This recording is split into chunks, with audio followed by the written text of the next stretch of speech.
بسم الله والصلاة والسلام على رسول الله. اللهم صل وسلم وزد وبارك عليك يا حبيبي يا رسول الله. اهلا بكم حبايبي في قناتكم سفرة دايمة مع الحبايب.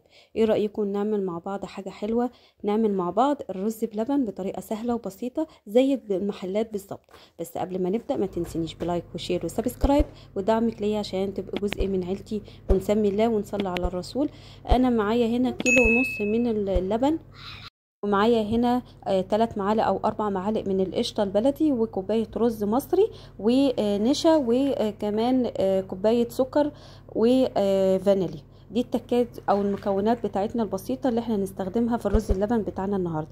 اول حاجه انا ما بغسلش الرز عشان النشا بتاع الرز هي تساعد معانا للقوام بتاع الرز بلبن زي بتاع المحلات، يبقى متماسك كده وجميل.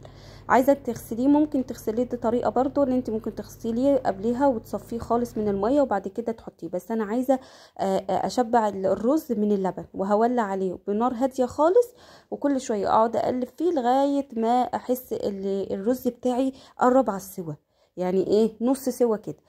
بعد كده بعد ما سبته يغلي يعني على النار لغايه ما يوصل لدرجه الغليان، خلاص طفيت عليه النار وسبته يتنقع في الرز بتاعنا شويه، تمام. وبعد كده قدت عليه النار. دي طريقه بتاعتي اللي انا بستخدمها في الرز بلبن، وبصراحه بتبقى جميله جدا عشان الرزايه تبقى شاربه من اللبن كده، والقوام بتاعها بيبقى كله داخل في بعضه. وهنحط هنا معلقه من النشا دوبتها في حبه من اللبن. طبعا احنا الرز مش غاسلينه وفيه نشا، بس احنا ايه نزود القوام بتاعه اللي احنا زي المطاعم بمعلقه نشا كمان. وحطيت معلقه كوبايه من السكر و4 معالق من القشطه البلدي. لو عندك برضو كريم جانتيه ممكن تحطي، بس انا استكفيت بالقشطه البلدي بتاعتي، هتدي طعم جميل جدا للرز. ومعلقه فانيليا بودره او فانيليا سايله زي ما بتحبي. لو وصلتي معايا الخطوه دي ما تنسيش بقى بلايك جميل وبكومنت حلو وبدعمك ليا باذن الله.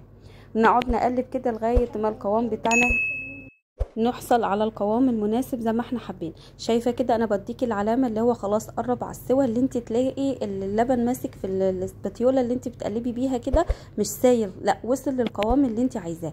بعد كده ما صبيته ديت كميه بسيطه من الكيلو ونص. احنا عملنا بس ايه، اوريتكم مثلا الطريقه اللي انا بزوق فيها. هنا انا جبت طبق فيه زبيب وجوز الهند وزداني، ممكن تحطي المكسرات اللي انت عايزاها. بعد ما برد طبعا قمت ارش عليه شويه من المكسرات. ودي كانت طريقتنا معانا في الرز بلبن. تعمليه في بيتك بطريقه نظيفه وسهله وبسيطه خالص، وتفرحي بيها اولادك. يا رب تكون الوصفه عجبتك، وما تنسينيش بقى بلايك وشير وسبسكرايب للقناه عشان تبقى جزء من عيلتي. يا ريت تكتبوا لي كومنت حلو وتشجعوني بيها. مع الف سلامه.